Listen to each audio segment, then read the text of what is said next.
Hey, it's Rachel from the Life Facilitator, and I am sharing a plan with me today in my week's planner. This is a dupe planner, a Hobonichi dupe. It is from Amazon, and it is not Tomoe River paper. It is kind of a creamish colored paper, but the paper is like kind of nice.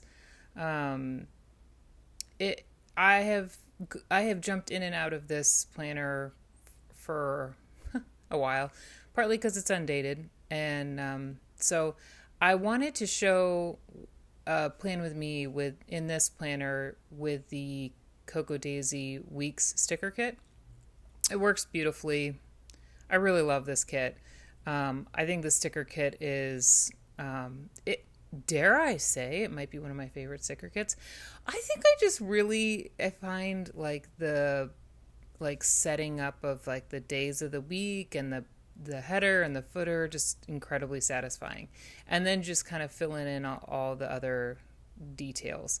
Now, I use this planner currently for creative tracking and things. So my creative work, my content for Instagram and this lovely channel, and then just what other creative projects and things that I am working on. So I don't have a lot that I need to put in this planner, which is why the week size is so perfect for what I am currently using it for.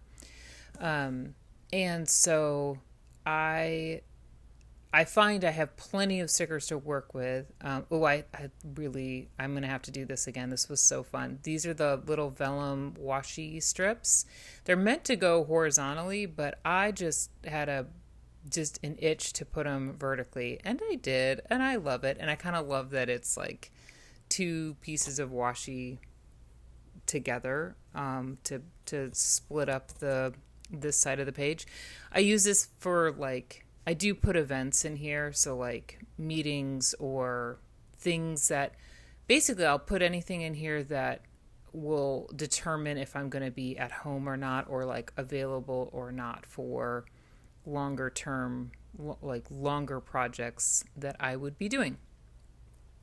I am building a tracker on this side of the page, and I will let you know now. I don't love how it turned out, and eventually I will actually cover this mess that I'm about to create. I wanted to make like columns, and it just, it was a mess. And so I was like, okay, well, I'll color it in, and then I'll just it all went wrong because I have too many dots for anyways. So you'll see at the end of the video, I just covered this little section with a scrap piece of paper and then just drew in the grid that I was trying to create.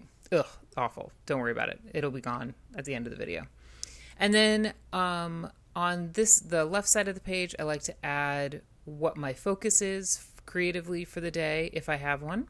You can see like on the weekends, I don't tend to have a focus because I tend not to do creative stuff on the weekend.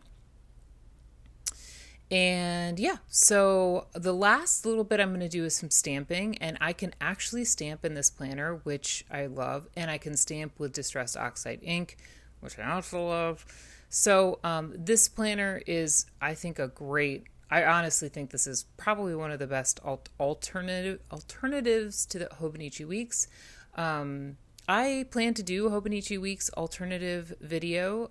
So if you have ideas of things you want to see me talk about in a alternates to Hobonichi video, leave them in the comments to this one because I would love to know.